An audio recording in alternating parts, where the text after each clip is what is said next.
uma história sobrenatural.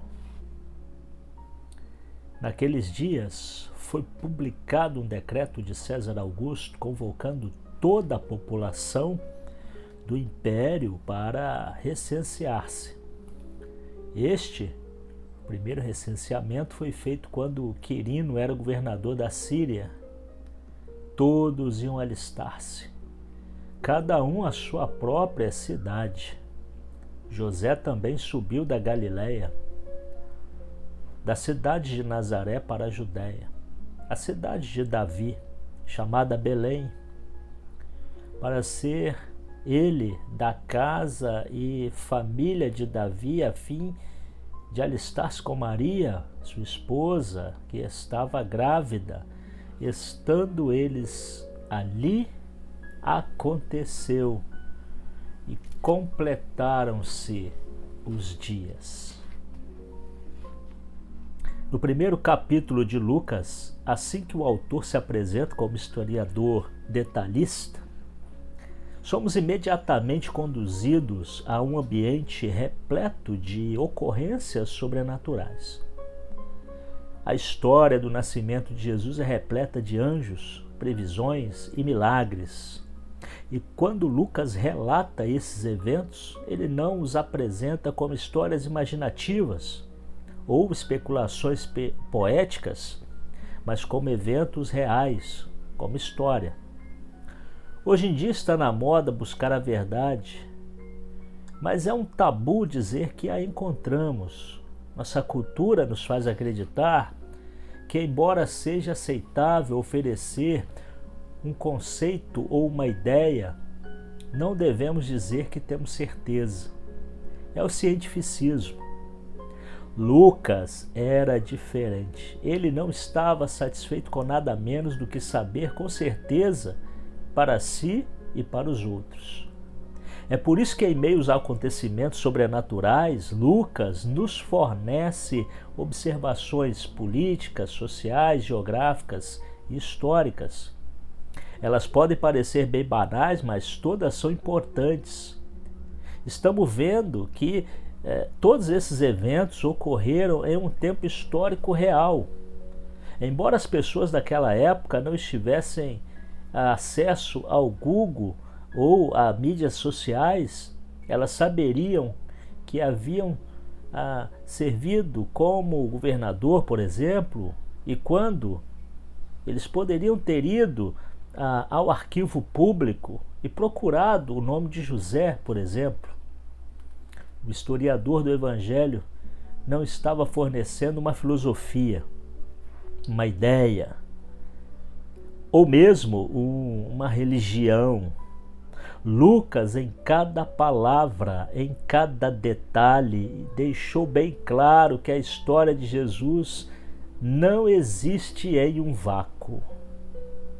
Os historiadores do primeiro e segundo séculos não tinham dúvidas quanto à realidade de Jesus. Tácito, um historiador romano que escreveu no início do segundo século, não tinha interesse em apoiar as alegações de Cristo, mas estava absolutamente convencido de que Jesus não era mitológico. Joséfo, um historiador judeu que escreveu em 93 depois de Cristo, afirmou o fato de que a vida, a morte e a ressurreição de Jesus foram proclamadas pelos seus seguidores. A questão é esta: quando lemos que Maria colocou seu filho primogênito numa manjedoura, ele de fato o fez. Quando lemos que o menino que ela deu à luz foi concebido pelo poder do Espírito Santo, ele realmente foi concebido. E assim foi feito. Maria colocou seu filho em uma manjedoura, de verdade. E ela deu à luz pelo poder do Espírito Santo, de verdade. Esses elementos sobrenaturais são uma parte intrínseca do relato do Evangelho. E a inclusão dos detalhes históricos feito por Lucas serve para enfatizar sua afirmação de que o seu Evangelho pertence à seção de história e não a estante da ficção. Em toda a época de Natal aparecem artigos em jornais e revistas que removem o elemento milagroso e promovem revelar a história real do primeiro Natal. Mas isso é impossível. Sem o sobrenatural não há Natal, não há Evangelho. Certamente seria bizarro se Deus, o Todo-Poderoso, não entrasse e saísse do mundo de maneiras totalmente sobrenaturais. O cristianismo é, em última análise, sem sentido e sem intervenção milagrosa e onipotente de Deus no tempo. Deus veio ao nosso encontro e Ele não veio às bibliotecas ou salas de aulas. Aqueles que descobrem que é humanamente possível, plausível, por exemplo, Ele também não chegou aos corredores do poder político ou ao palácio do imperador Augusto. Ele veio nos encontrar em um estábulo em Belém. Ele veio ao nosso encontro numa cruz romana no Calvário. E mesmo agora, Ele nos encontra por meio do seu Espírito. Ele trabalha de maneiras que não podemos explicar e nem prever. Como consideraremos e veremos no decorrer desse Natal? Vale a pena repetir, vale a pena pensar, vale a pena olhar para o sobrenatural e vale a pena pensar, por exemplo, no nascimento virginal de Cristo.